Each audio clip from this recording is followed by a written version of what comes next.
Hey guys, right back here for part 2 of the set of videos I'm doing on the Bastl BitRanger and how you can use these little encoder knobs that are just a couple of bucks each to act as sort of like patching presets. They're a lot of fun to play with. So let's get straight back to it.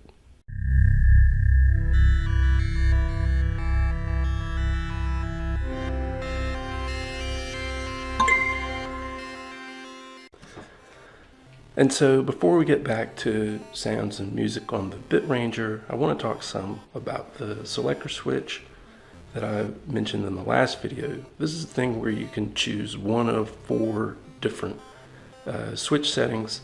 Right now, sending battery current to one LED, and as I rotate the knob, it goes to the next one, the next one, the next one, and I can even have it in between and be off. Okay, so the next switch I want to talk about is something that I call a counter switch, and it's actually easier just to start with the visual aid here. It is essentially counting in binary as we rotate through the knob.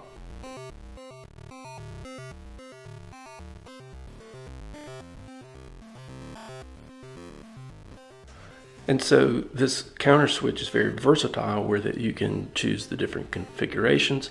Bear in mind that you have to go in that binary counting order. You can do, as I've already mentioned, something like 4 outputs to 1 input point, or 4 input points receiving from 1 output point, 16 different patches in each of those configurations. But there are other ways to use this type of encoder switch where that, for example, you have 2 outputs and 2 inputs and you want to control how those are patched up. And so that turns out to be 10 states. You sacrifice a little bit in the number of states, but by mixing up the input and the output like that, it's quite interesting. And there are others. These switches, I'll be sure to put a link in the description. They're about $3 each. So seems like a pretty good value for enhancing some of the things that you can do with the BitRanger. Alright, let's patch this up real quick. Okay, so this patch that I've got going now is what I would call a 2x2 patch, where that it is 2 output signals going to the switch, and then that's coming back to 2 input points, the byte and the MUX1 inhibit. And I've also got that chained over to the MUX2, so it gives some muting, and we can hear what that sounds like as I click through some of these settings.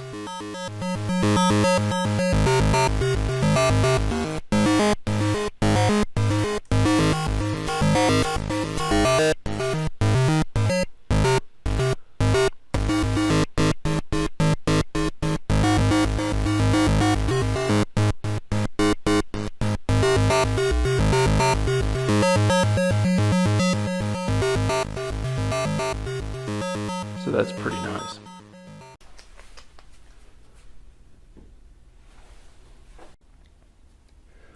Okay, I really like using those switches to enhance the basic patching that you can do with the Bastl BitRanger. It's a great way to switch patterns back and forth very quickly, get different sounds. Now, to close out this video, I'm going to play the BitRanger through this pedal. It's the transmisser from Earthquaker Devices. I think they really go well together because the reverb of the transmisser is good to kind of fill in and smooth out some of those different types of gaps that you get in the BitRanger sound, particularly from the muting, also from manually muting. And then I also think that the transmisser is great because it has some darkness to it to kind of smooth out the brightness of the BitRanger. So hope you enjoy this. Thanks for watching. Please make sure to subscribe.